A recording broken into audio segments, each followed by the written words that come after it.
The peak of hurricane season is in just 2 days, and there's absolutely nothing happening in the Atlantic. This is highly unusual, but it might be the calm before the storm, as the tropics may be about to come alive in just a matter of days. In this video, I'll show you exactly why the Atlantic is strangely quiet and when the weather pattern will completely change, allowing the tropics to heat up dramatically. But first, if you're new here, feel free to hit that subscribe button for more tropical weather updates. Here's a look at the tropical weather outlook. The NHC is not looking at any tropical cyclone activity expected during the next 7 days, so nothing happening there. The Eastern Pacific, we do have Hurricane Kiko, still a Category 1 hurricane moving towards Hawaii, and then we also have another disturbance off the coast of southwestern Mexico with a 70% chance of tropical cyclone formation in the next 7 days. We'll look at that later in the video, but first, let's get to the Atlantic. It's completely dead. But why? Part of it is there's still a lot of dry air extending into the tropical Atlantic. This is showing dry air at all levels on the water vapor satellite imagery from Tropical Tidbits. You can see that moisture, that frontal moisture, extending down into the Gulf and off the east coast of the U.S., and then also some scattered thunderstorm activity in the southwestern Atlantic and also the eastern Pacific. But really pay attention to the main development region, where we should be seeing a whole bunch of activity moving through the tropical Atlantic and potentially looking at significant hurricanes. But things are pretty quiet out there. A lot of this very dry air still pushing into the tropical Atlantic. That's really interfering with a lot of the activity. And then we also have the MJO. That's another thing that's in an unfavorable phase right now in both the Eastern Pacific and the Atlantic, really. So starting right now, we see a lot of that unfavorable sinking air moving across the Eastern Pacific. It's very unfavorable there, and also affecting the Atlantic. And then it gets even more unfavorable over the next several days, especially in that Central America region and the Western Atlantic. Very unfavorable going into Wednesday, September 10th, and then into Friday, September 12th, still looking very unfavorable. And then that shifts further east, where you see a lot more sinking air over the eastern part of the Atlantic around September 13th. And then that shifts a bit further east towards Western Africa, so that could suppress some tropical wave activity into September 15th. But this is where things start to change. Notice we have a lot of rising air over the Eastern Pacific and moving towards Central America. This is what I think is potentially going to lead to more tropical activity as we go into the second half of September. As you can see, by the time we get to September 16th, September 17th, and September 18th, it's very favorable across the Central America region, part of the Eastern Pacific, and also across most of the Atlantic is now in a favorable phase of the MJO. And then that continues towards September 21st. Then it starts reverting back to slightly neutral across a lot of the Atlantic. But then we start seeing more favorable conditions coming back as we go into that September 21st to September 24th timeframe. Around the first day of fall, we start seeing more favorable conditions moving into that same area of around the Central American Gyre, the East Pacific, and also the western half of the Atlantic. So that's looking more favorable after we see a peak of the hurricane season with nothing, which is very unusual. If that were to continue, we would see possibly the least active hurricane season since 2015. But I think we will see some more tropical activity coming back in the second half of September. And the Euro ensemble model is showing it too. We see very unfavorable right now all the way through around September 15th. And then we start seeing some more favorable conditions coming into the Eastern Pacific and the Western Atlantic. And the September 18th timeframe is where it looks most favorable for development, especially around the Central American Gyre. But then it starts moving into the Atlantic as we go towards September 20th and beyond, is where we could start seeing those favorable conditions pushing even further east across the Atlantic. So I think after September 15th is when we're going to start seeing some more activity. And so keeping that in mind, let's dive into some of the forecast models and see what they're showing. Starting with the Euro ensemble model. Again, this is the spaghetti plot showing the potential forecast tracks of any areas of low pressure, potential tropical cyclones out there. And we could see not a whole lot over the next several days, even going into Saturday, September 13th. Not looking at a whole lot of anything. But then As we go towards September 14th, we start seeing some areas of low pressure that the Euro model is picking up on. The first one doesn't really do anything. The one behind it, as we go towards September 15th, now we start seeing more ensembles showing potential tropical activity from this tropical wave that starts right about here. There's a variety of things it could end up doing. A lot of the stronger tracks take it northwest out into the open Atlantic as more of a fish storm. Some of the other ensembles keep it as a weaker tropical system, but bring it further west towards the Caribbean, perhaps. Now, they're not showing much of anything from the Central American gyre on the Euro ensemble model. We'll have to see. Sometimes the Central American gyre can produce storm systems that develop pretty quickly, a lot faster than some of the forecast model indications. So it's still an area to watch, even though the forecast models aren't showing too much with it yet.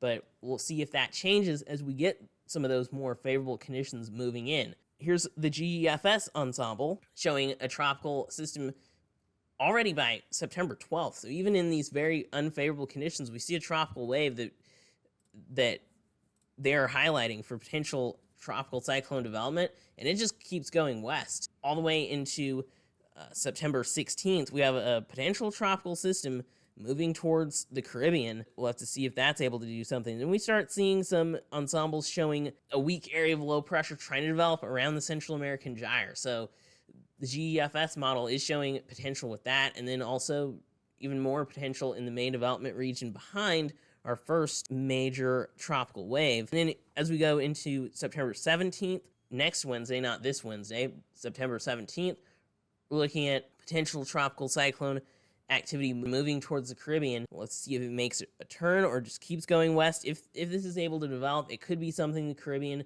should be watching. We'll see. Here's a look at the GFS model showing our moisture. You can see a whole bunch of nothing happening over the next couple days, but then we start seeing around September 12th.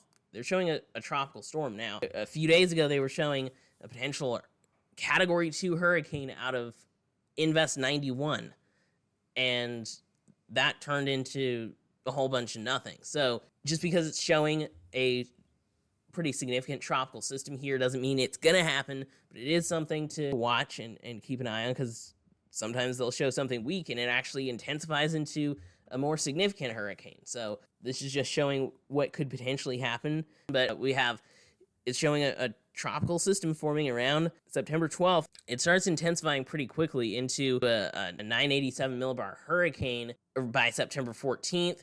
And then as we go into that September 15th timeframe, we already have several things going on. We have a significant hurricane in the eastern Pacific. That's believable. We have a tropical system trying to form in the Central American gyre. And then we have this tropical system out of the main development region. And then we also have another trying to form in the main development region as well. So just because nothing's happening now, this is only just a little over a week. Tuesday, September 16th, actually Monday night, we're seeing some significant things happening. A significant activity with 4 tropical systems potentially out there on the GFS model. And then they do bring that tropical storm that we were looking at on the ensembles, that's this hurricane right here. They bring it north of the Caribbean as a stronger system, so it could turn to the north. But also notice that there's a lot of this frontal activity. You have this big front that extends all the way from the northern part of the Atlantic all the way going down into the Gulf. And we have this fall-like weather pattern across the U.S., and with a lot of these frontal systems going through, that could also be a factor that's preventing some of the tropical activity, making it unfavorable over the western part of the Atlantic. I think that is a part of it. And that could be protecting the U.S. from seeing some big hurricane impacts if this pattern continues. Like, for example, we have this hurricane right here. It actually is going to end up turning into more of an extratropical system. As we go towards September 20th, it really turns and it gets pulled out, before it hits the southeastern U.S. or something in this scenario. And then we also have our Central American gyre system. There's a lot of dry air impacting that one, but it's still able to become a tropical storm before it looks like it turns into a non-tropical storm system as well. So a lot of this frontal activity could be helping to interfere with tropical activity, especially in the Gulf and the western part of the Atlantic. And then we do have that other tropical wave that tries to do something. It doesn't turn into much of anything. on this current run of the GFS model, but you notice there's a lot of dry air. Actually, it just looks like pretty dry out there in the main development region. Not even any tropical waves by the time we get into September 24th. Just really dry. And then going across parts of the U.S., going across the Gulf, really just not a super favorable looking picture. And then another thing is going to be our upper level winds. Right now, the shear isn't going to be too terrible across the Atlantic. It's just there's the dry air, and really the MJO is unfavorable. But then notice by the time we get into September 12th, we have this tropical system trying to develop right here, but then there's a tut right here, an upper level trough that could be bringing some shear as this goes west. But it looks like our system gets enough of an outflow and the upper level trough pulls back, so it doesn't really cause too much impact. And then notice we have this trough extending down into the Gulf. That's gonna cause some impacts for our Central American gyre system. That could actually turn it into less of a tropical system, maybe more of a subtropical storm. So that's another thing. The upper level winds are not super favorable for tropical development in certain parts of the Atlantic. We have another upper level trough that might impact this tropical system and keep it from developing. So that's going to be another thing to watch, the wind shear, the upper level wind pattern, see what happens there. That can also cause problems for tropical development. Now, here's a look at the AI Euro model. And they're showing pretty much a whole bunch of nothing until we go to September 15th, start seeing this tropical wave right here. And then what happens with it? It turns into a weak tropical storm, and then it gets pulled into the open Atlantic. And that's pretty much it. Going into September 23rd, nothing in the Atlantic. Now, here's a look at the CMC model showing our tropical wave around that same time frame. So September 12th to September 13th, it looks like we could start seeing something. And then September 15th is when it gets more favorable. The storm system does intensify and it turns off into the Atlantic. So all the forecast models are showing something out of the main development region after around September 12th. But basically, some of them are turning it out into the open Atlantic. Others are taking it further west. So we'll have to see what happens there. The CMC model takes it into the open Atlantic as a fish storm. That's pretty much what they have. And then, of course, you see all this frontal activity extending all the way down into the Gulf. That can help or hurt tropical activity. If we have a weak front, you start seeing an area of low pressure, an area of spin along that front, and it separates from the fronts and taps into more of those very warm ocean waters. That can quickly spin up a tropical system. But then if you have upper level winds and a lot of shear, that's going to hurt tropical activity. That's pretty much what the forecast models are showing for the tropics. So not looking super impressive until we get to September 15th, when the upper level pattern with the MJO is looking more favorable. And then we'll have to see if other factors are able to line up that'll allow for some tropical development. But if we don't get anything in September, or only like one named storm, this is going to be one of the least active hurricane seasons since 2015. Yeah, 2015 had a strong El Nino too, but in this case, we're seeing an Enso neutral going towards a weak La Nina, and to see this level of inactivity is pretty strange. And 2013 was also very inactive. So we had 2013, 2014, and 2015 were three very inactive seasons. And 2015 had 11 named storms, 4 hurricanes, and 2 major hurricanes. We're at 6 named storms, 1 hurricane, and 1 major hurricane. I'm sure we'll see something later in September or potentially October, could see more activity, but still looking at a season that's been less impressive than forecasted. The Eastern Pacific is actually overperforming, it seems like. We have Hurricane Kiko still out there, maximum sustained winds at 85 miles an hour, a minimum central pressure of 990 millibars, moving northwest at 15 miles an hour, Category 1 hurricane. And then we have the disturbance off the coast of southwestern Mexico. A tropical wave located 150 miles south of El Salvador is producing disorganized showers and thunderstorms. Environmental conditions are favorable for development of the system, and a tropical depression is likely to form by late this week as it moves west-northwestward, roughly parallel but offshore of the Mexican coast. Formation chance through 48 hours is low at 30%. In 7 days, it's high at 70%. So we're seeing yet another storm system expected out of the eastern Pacific. Here's the current satellite imagery of Hurricane Kiko. A lot of the convection is being sheared to the north of the storm system. The key messages are saying that Kiko is forecast to pass north of the Hawaiian Islands on Tuesday and Wednesday. The risk of direct impacts is decreasing, but anyone there should continue to monitor the latest forecast on Kiko. It's going to be generating some significant swells and producing life-threatening surf and rip currents. So stay tuned to the latest updates from the National Hurricane Center and the National Weather Service on that one. Here's the cone. Looking at 8 a.m. Tuesday, it should be kind of northeast of the Big Island. And then as we go through Tuesday night and Wednesday, it continues off to the northwest direction. It's going to be a tropical storm by that point as well. It could continue going even as a tropical storm or tropical depression all the way to the weekend.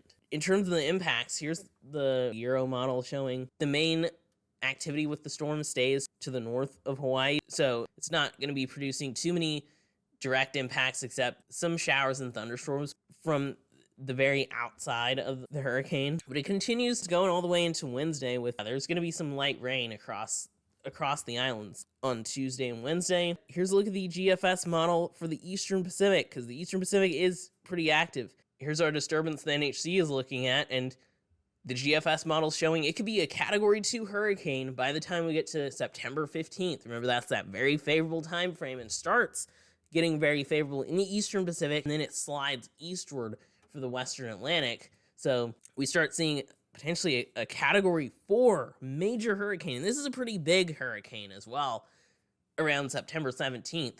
And then it starts moving north, and this is still a Cat 2 at a pretty high latitude for the Eastern Pacific, at least.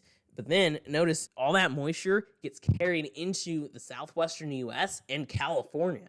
So that's going to be pretty interesting to see. The next name on the list is Mario for the Eastern Pacific. And also, we're looking at another hurricane behind it on the GFS model. The next name after Mario is Narda, so that would be the name for this one. Here's a look at the GEFS ensemble. For the Eastern Pacific, we have Hurricane Kiko moves north of Hawaii, of course, doesn't make a direct hit at all. And then we see some potential weak activity out in the Central Pacific. Probably not going to do much, but this is the main thing we're watching, this next disturbance, and that's around 6 days out. We're already seeing something. This goes all the way out until Thursday, September 18th. We're seeing a pretty powerful hurricane out there. And then it could turn towards California, Baja California, the southwestern U.S., or it could go out a little bit further west. But the GFS model was showing some of that moisture reaching California. So that'll be something interesting to see. And then there's also some of that Central American gyre activity. You could see it's trying to start going by the time we get to that September 18th timeframe, which, as I mentioned at the beginning of the video, that's where it's looking more favorable for activity in both the Eastern Pacific, which is already, it's still active even though we have unfavorable conditions, but the Eastern Pacific and also the Atlantic. So that's pretty much what's happening in the tropics. If you liked this video, please be sure to hit that like button. If you haven't already, share the video and make sure you hit that subscribe button and turn on notifications for more weather updates on the tropics. Thanks for watching. Extreme Weather Zone, out.